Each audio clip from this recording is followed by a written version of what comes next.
For lots of up-and-coming actors, a career in Hollywood is their only goal. After achieving it, what could make someone give it all up? These actors did, for all kinds of different reasons. Many actors have retreated from the spotlight over the years, sometimes setting the stage for a big comeback, and sometimes never to return. Whether a star has an illustrious resume or is known for a single iconic role, taking on the wrong part can be the final nail in an acting career's coffin. Here are some roles that made actors quit Hollywood for good. The first and only role Peter Ostrum ever took was the sweetly naive Charlie Bucket in the original screen adaptation of Roald Dahl's classic. As Charlie, Ostrum was poised to inherit a delicious empire, but after the movie wrapped, he stepped away from the spotlight. Ostrum later told the Daily Express, "Being in the film industry as a child was hard, and I couldn't keep it going. But in the end, leaving was the right decision." Ultimately, he turned down a 3-picture deal after Willy Wonka, but he remains close to his co-stars even today. Using his earnings, he bought a horse, his first step towards his ongoing career in veterinary medicine, which is a whole lot better than running a factory notorious for mutilating curious children. Landing the leading role in one of the most hotly anticipated films of the 90s should have been a dream come true for Jake Lloyd. Sadly, Star Wars: The Phantom Menace wound up being the first and arguably the worst installment in a disappointing prequel trilogy. As bad as it was for viewers though, Lloyd's experience was a complete nightmare. I'll try spinning, that's a good trick. According to Lloyd years later, playing the part made his life a living hell, and no amount of spinning would help. He was bullied mercilessly when he wasn't being bombarded with interviews, at times doing as many as 60 a day. Have you still got all the paraphernalia, your little figurines? Have you kept all the merchandise? No. You shunned it a bit? No. I just didn't keep the merchandise. Following a string of voice acting parts for Star Wars pod racing video games, Lloyd's most notable brush with fame was a high-speed police chase in 2015. He may have earned an Oscar nomination for his performance in the sleeper hit The Crying Game in 1992, but Jaye Davidson never considered himself an actor. In fact, he tried to back out of the role twice after he was cast. A very private person, Davidson had it written into his contract that he would not have to do any publicity following the film's release, though he did attend a 25th anniversary reunion in 2017. Upon seeing an initial screening, Davidson explained to Rolling Stone that it made him very uncomfortable, saying, "I'm not a performer, do you know what I mean? I don't leave messages on answer phones, in case of the hideous possibility that I will hear my own voice." Davidson promptly returned to his roots as a fashion assistant and model. He appeared in just one other major film, 1994's Stargate, presumably because he loves the costumes. 9-year-old Carrie Henn was living in Lakenheath, England, where her military family was stationed, when a casting call for the 1986 space horror flick Aliens rolled through town. Henn caught the eye of director James Cameron, and though Henn had never acted, Sigourney Weaver voted to cast her as the orphaned survivor, Newt, after their first meeting. The chemistry between the two was immediate, cementing the mother-daughter bond as a central theme of the film. After primary filming had ended and Weaver and Henn were the only two actors left on set for effects shots, the two became close. She and I really bonded because everyone left us, and we used to always joke and say we were the orphans nobody wanted. While she has fond memories of filming The Gooey Bug Hunt, she never took another acting part. She did not want to live in LA after returning to the States because it would mean being separated from her family. It also didn't help much that Newt's character was killed off in hypersleep prior to the events of Alien 3. Aliens is Henn's only IMDb credit, and today, she's an elementary school teacher who occasionally signs copies of the Aliens DVD for her students. The release of The Blair Witch Project in 1999 marked the arrival of found footage horror, a subgenre which seemingly just will not die. Sadly, the career of the film's lead star, Heather Donahue, did not have the same staying power. Donahue managed to make a variety of appearances in indie horror flicks and on TV, including It's Always Sunny in Philadelphia. But despite her convincing performance as a terrified lost camper, she never found a niche in high-profile roles. 10 years later, she finally cashed in her chips, and hasn't sought acting work since, telling People, "I took all my stuff into the desert relating to my acting career and burned it all." Donahue turned to writing instead, and had her first book, Grow Girl, published in 2012. The memoir chronicles her experience growing medical marijuana on a pot farm in California. She probably needed the stuff after that one time she totally freaked out in the woods.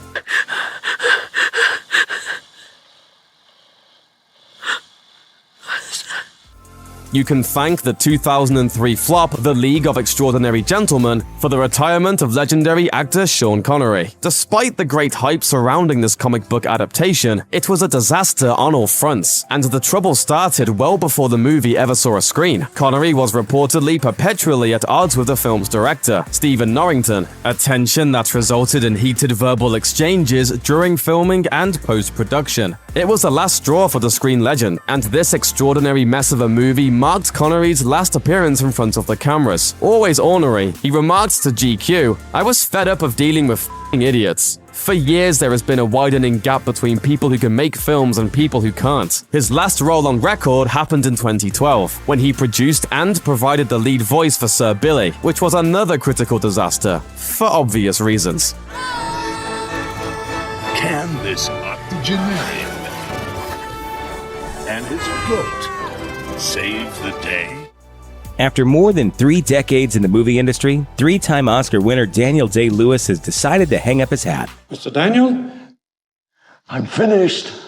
The actor announced that his 2017 film with writer-director Paul Thomas Anderson, a 50-set dress designer drama called Phantom Thread, will be the last installment in his esteemed filmography. The statement, given via his spokeswoman, read, "He is immensely grateful to all of his collaborators and audiences over the many years. This is a private decision, and neither he nor his representatives will make any further comment on this subject."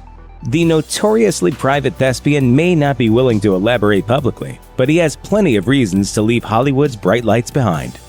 It's no secret that Daniel Day-Lewis takes a very unique approach to his craft. Not only is he exceedingly choosy about which roles he'll accept, but he's also known to disappear into them throughout the production process. I follow my curiosity, and it takes me into all kinds of strange places. He stayed in a wheelchair and was spoon-fed by crew members to fully experience having cerebral palsy for his Oscar-winning turn in My Left Foot. He spent 6 months in the wild to prepare for his role in The Last of the Mohicans. He isolated himself from the cast and crew during the production of The Ballad of Jack and Rose. He tattooed his hands and trained for 18 months as a fighter for The Boxer. The results speak for themselves, but all that dramatic heavy lifting takes a toll. Well, part of my job is to be Dre, and I wore myself up. Not only is the work itself grueling, but once he's done with the role, he has to deal with the emotional repercussions of letting it go.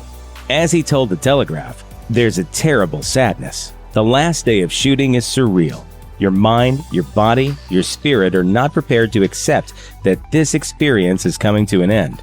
You've devoted so much of your time to unleashing, in an unconscious way, some sort of spiritual turmoil." He also has trouble letting go of his characters as a result. I'm not quite sure what to do with yourself when it's finished. Very hard to conceive of any kind of a life after it. Of course, there is one waiting. For example, after finishing Gangs of New York, Day-Lewis admitted to speaking with his butchered dialect for months after the film's completion and felt a sense of alienation during the film's debut, telling Rolling Stone, "I got nervous before the premiere.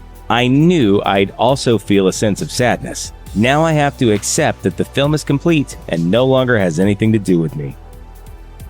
He was showered with decades of praise for his work in front of the camera, but Day-Lewis ultimately sought a different level of fulfillment in his side career as a cobbler. After shooting The Boxer, he started a family with his wife Rebecca Miller and apprenticed in Italy with master shoemaker Stefano Bimmer. He told Rolling Stone, "It's an antidote to this other thing I do. Most particularly, perhaps, because you see this visible evidence. You have this tangible thing at the end. And if you f up, you can see it very clearly and do it again. It's not a matter of opinion. It's either good or it's bad." Making shoes might seem like a strange passion for an Oscar winner. But as we've seen countless times, it can be hard for a celebrity to stay grounded in the spotlight. Working with one's hands to produce work you can point to at the end of the day seems like a great way to stay centered. Even at the peak of his career, Day-Lewis retreated from the public eye for years between projects to spend time on his family farm in Ireland, where he's often spotted visiting the pubs to have a pint, alone. Unlike a number of his more outgoing colleagues, he's rejected the notion that he's a public figure at all times. He told the BBC, "I am, whether I like it or not, a public figure during certain periods. Then I disappear, it seems. Of course, in my experience, I don't disappear. I'm just doing other things. What I'm doing is re-engaging with life." At this point, given his merit as an actor, any movie starring Day Lewis earns special attention, which undermines his interests in making movies in the first place. As he told The Telegraph, "The work itself is never anything but pure pleasure, but there's an awful lot of peripheral stuff that I find it hard to be surrounded by. I like things to be swift, because the energy you have is concentrated and can be fleeting. The great machinery of film can work against that. In today's Hollywood, that machinery seems larger and louder than ever, and it's left less room for the quieter sorts of character studies that Day Lewis tends to favor. Instead, studios are looking for properties with proven brand value, which means lots of sequels, reboots, remakes, and cinematic universes. To an actor who built his career on taking emotional and physical risks, it may no longer be worth working within those constraints." Well, in that case. When Day Lewis won the Best Actor Oscar for Lincoln in 2012, he made Academy Awards history by becoming the only actor to win 3 trophies in that category. Once you've set such a high bar for yourself, there's really nowhere else to go but down. And Day Lewis seems to know that his status as a legend is well worth protecting. I have a competition in me. I want no one else to succeed. And while this time seems like the real deal, Daniel Day-Lewis has walked away from acting before. More than once, in fact. He left a stage production of Hamlet in the middle of a show because he thought he was interacting with the ghost of his dead father. He took 5 years off after The Boxer and planned a 5-year sabbatical from acting after Lincoln. He told The Guardian, "I just wanted some time away from it all. I need that quite often. I have quite a strong feeling about when I should work and when I shouldn't." Evidently, Day Lewis is still going with his gut and walking away from the spotlight at last. Mental health, physical conditions, and other personal struggles have caused some of our favorite Hollywood stars to leave the industry. It's always heartbreaking to see them go, but sometimes they're happier for it.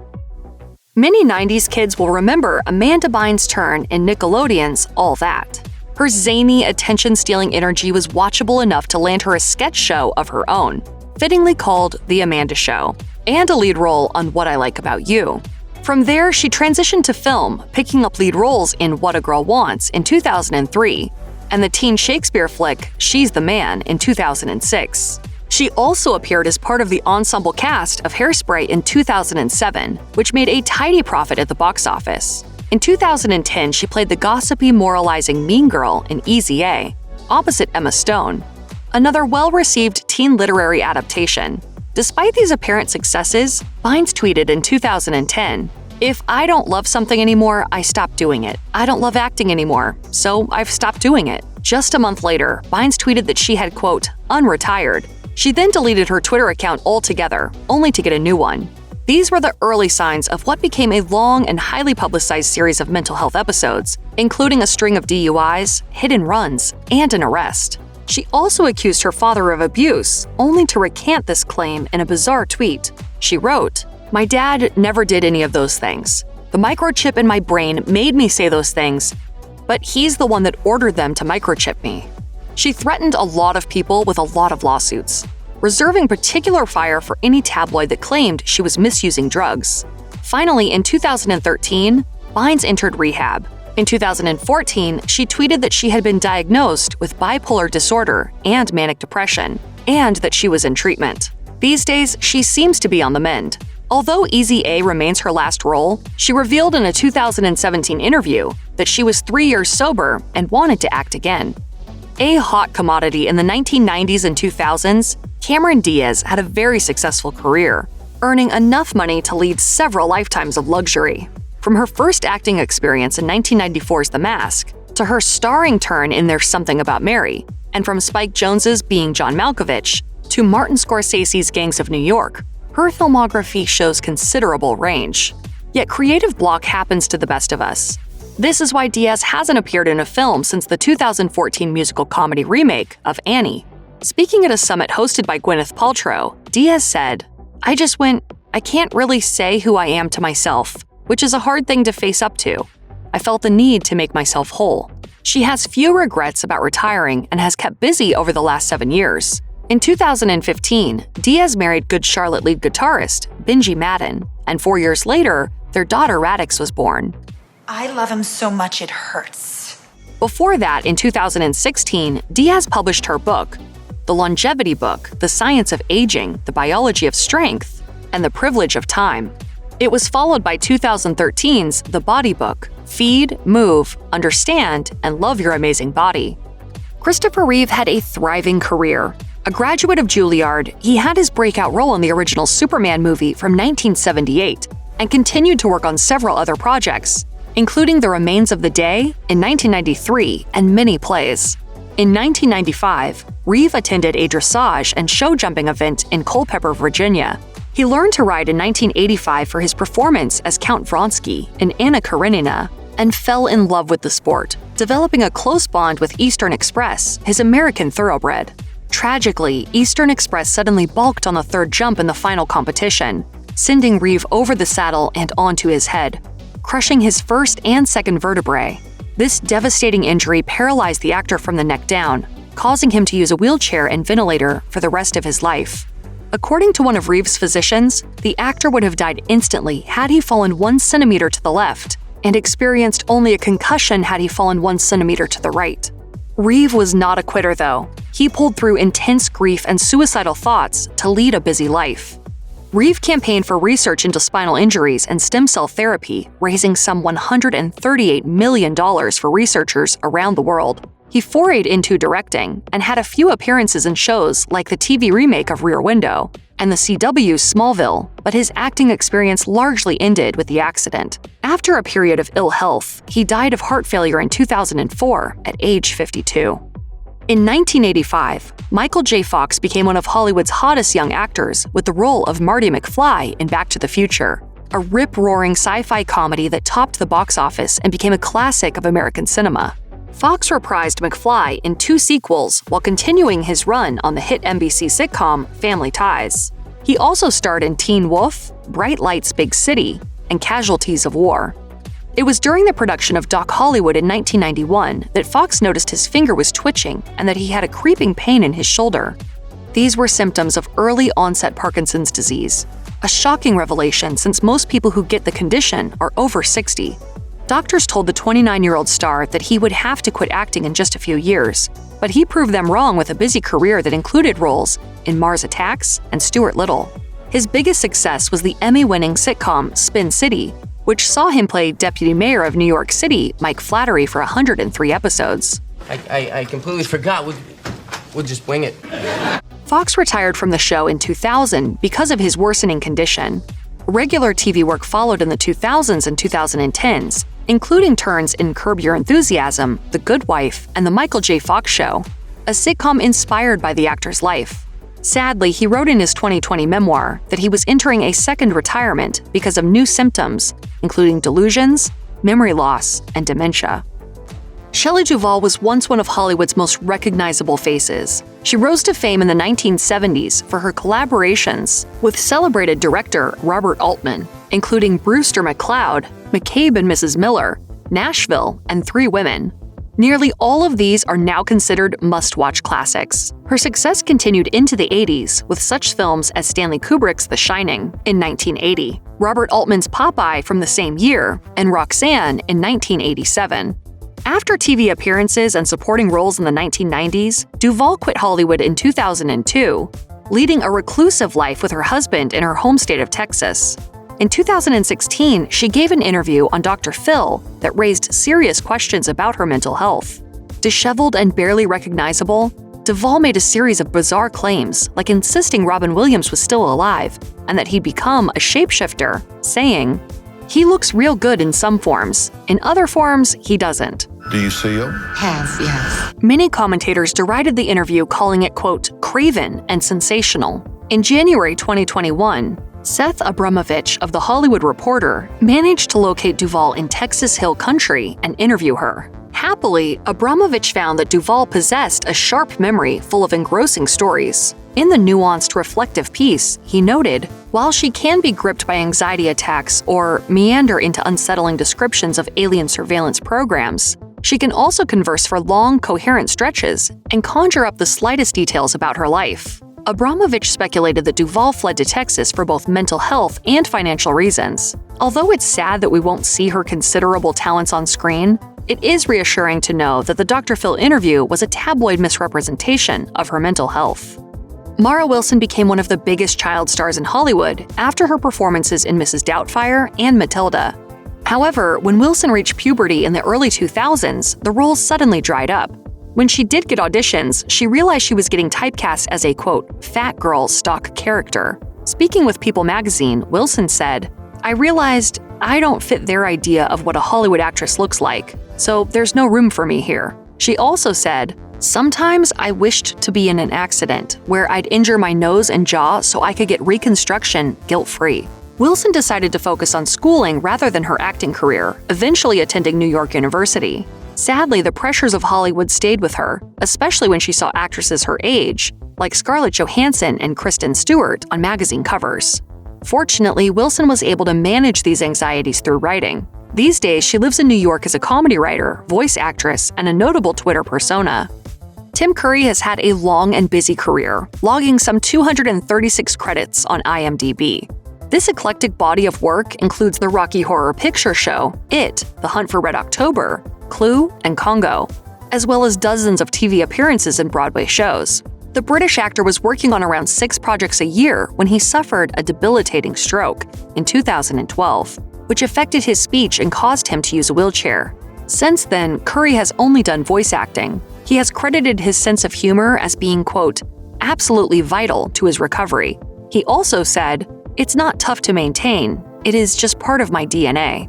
Oh, you're just in time for your party. He made one of his first public appearances since his stroke to accept a Lifetime Achievement Award at the 19th Actors Fund Tony Awards viewing party in 2015. He was very grateful for the award, explaining, "It solidifies the kind of work the American acting community has given me for years now. I was thrilled when they told me, and I am thrilled now." Sometimes, the critics really do hurt.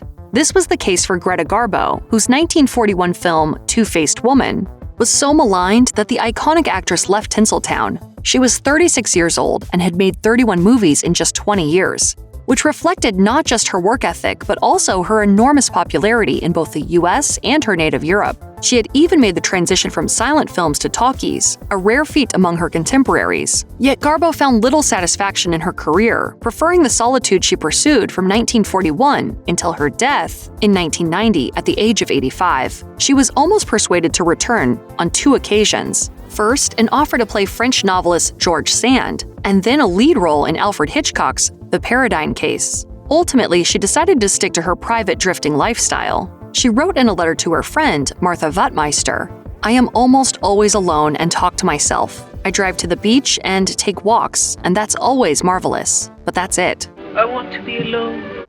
Frances Farmer had dreams of a theater career when she signed a 7-year contract with Paramount in the mid-1930s.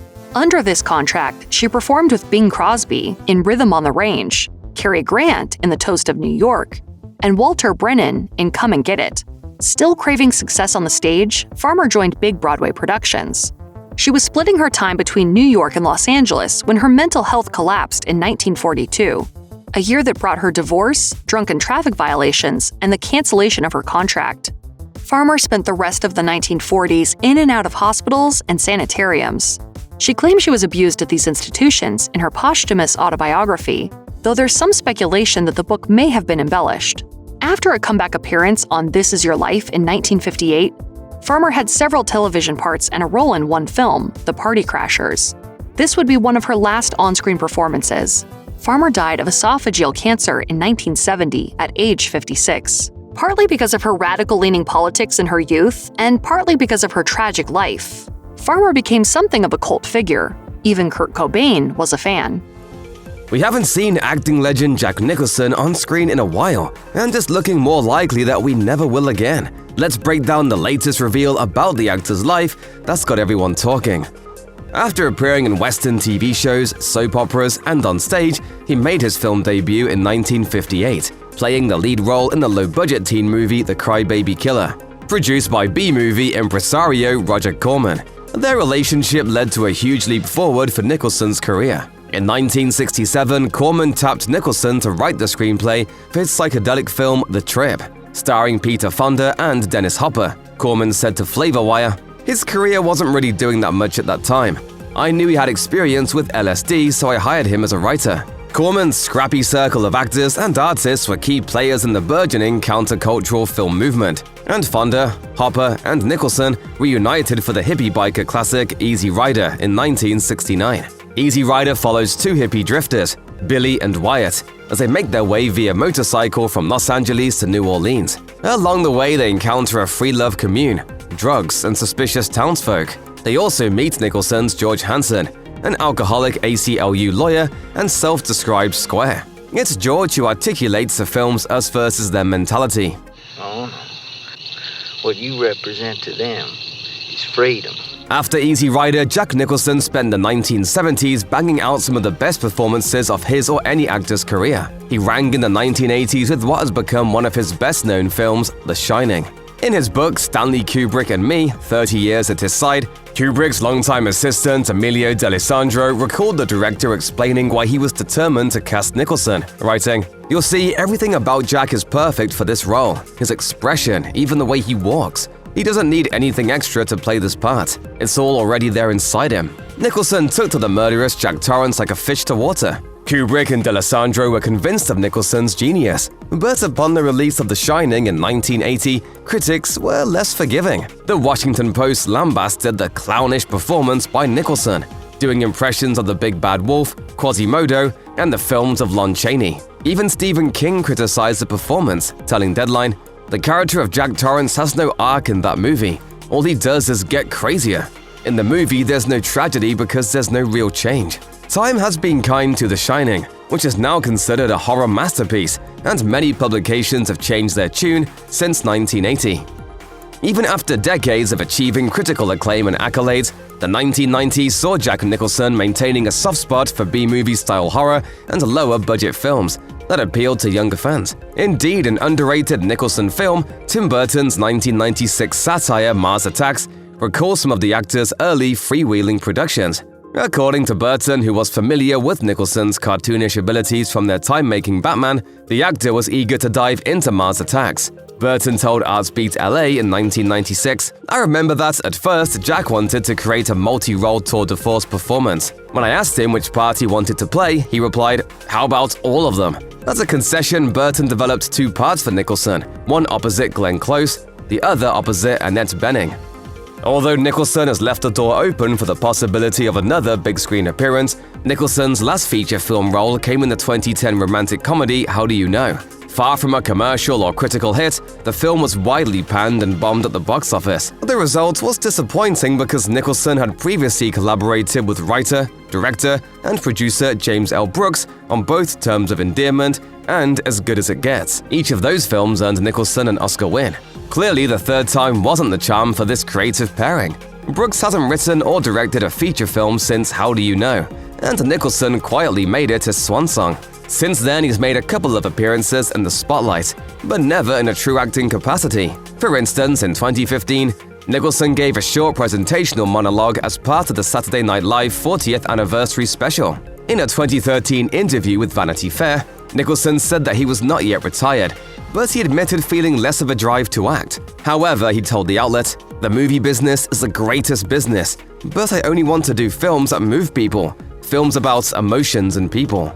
Without question, Jack Nicholson is one of the most famous actors in modern Hollywood. His distinctive snark and expressive face made him an icon with one of the most impressive resumes in the business. Nicholson has changed the face of cinema with roles in genre-defining films like The Shining, Chinatown, One Flew Over the Cuckoo's Nest, Batman, A Few Good Men, The Departed, and several more. But as the years march on, it seems more and more likely that Nicholson won't star in a film again. Nicholson has never officially announced that he's done with acting. Still, it's been over a decade since the star's last major role on the big screen. Some recent reports indicate that we may never see Nicholson in another film. In a November 2023 episode of his podcast WTF, Mark Maron briefly discussed Nicholson's career with the actor's longtime friend and famed record producer Lou Adler. He's doing whatever he really wants to do. Yeah. He wants to be quiet. Yeah.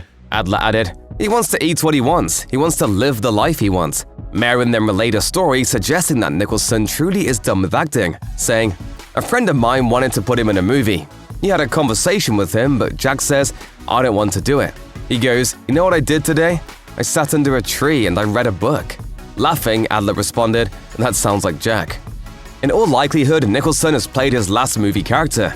While that's a bittersweet thing to acknowledge for film fans, it's also more than fair. Nicholson was in his early 70s when he appeared in How Do You Know, and he's 86 now. At some point, retirement calls to everyone. But no actor has left a more lasting mark on the industry than he has. With a whopping 12 Academy Award nods, Nicholson is the most Oscar-nominated male actor in history, tied with Katharine Hepburn for second overall, behind Meryl Streep's staggering 21 nominations. His 3 wins tie him with Daniel Day-Lewis, Streep, Frances McDormand, Walter Brennan, and Ingrid Bergman, all of whom share second place behind Hepburn's 4 wins. From noir detective movies and gangster flicks to psychological dramas and romantic comedies, Nicholson has dabbled in almost every genre of film. Of course, not every Nicholson film has been a home run. The 1992 crime biopic Hoffa was meant to be a true star vehicle for Nicholson, but it landed mixed reviews and widespread criticisms. The 2003 comedy Anger Management also fell flat. But who knows, maybe he'll save his formal swan song for one last Oscar grab. Nicholson has often been a controversial figure in his personal life, and his career has encompassed everything from instant classics to full-on flops. But at this point, no one would fault him for choosing to read a good book under the trees over returning to the spotlight. What the hell's wrong with freedom, man? That's what it's all about. Oh, yeah, that's right. That's what it's all about, all right. At some point in their careers, these celebs looked at their artistic and professional achievements, fame, fortune, and shelves full of awards and said, "This isn't for me." Then they left acting behind and were fortunate enough to discover the things they really wanted to do. After 5 seasons of the popular Comedy Central sketch show Key and Peele, it was obvious that Jordan Peele would move on to something even bigger. Most people would have predicted starring roles in a string of big-screen comedies. He threw the world for a loop when he chose to be a filmmaker instead, writing and directing the satirical horror movie Get Out, for which he won the Academy Award for Best Original Screenplay. In other words, this new trajectory suits Peele. One of the best-reviewed movies of 2017, Get Out clinched his decision, but so did one of the worst-reviewed movies according to Complex. During his acceptance speech for Best Rookie Director at the Directors Guild of America Awards in February 2018, Peele said, "The Emoji Movie actually helped me quit acting. I was offered the role of poop. This is true. I would not make this up." What? You might remember Lisa Jakub from such unforgettable mid-90s blockbusters as Mrs. Doubtfire and Independence Day. But around the year 2000, she quit acting. In 2013, Jakub wrote on her blog, "The competition and the politics and the superficial nature of the industry started to get to me. I felt like a phony who was trying to live someone else's dream." She added that the nastiness of Hollywood increased her anxiety and depression, so she left show business before she could turn into, quote, "a train wreck of a former child actor." These days, Jakub plays a lot of roles, just off screen. In addition to her blog, she's published books, she's a public speaker, and she teaches yoga and writing. Ariana Richards was a very successful child and teen star in the late 1980s and early 1990s, appearing in movies like Prancer, Tremors, and most famously, Jurassic Park. Richards appeared in a few more films after the release of that box office smash in 1993, but she's basically retired from the art of filmmaking in favor of the art of painting. Oddly, it was Jurassic Park that inspired her career shift and artistic awakening. Richards told People magazine in 2011, "I wanted to boil down the whole experience of Jurassic into my art. I painted an image of me from the Jell-O scene. I ended up presenting Steven Spielberg with one of my paintings at the end of filming."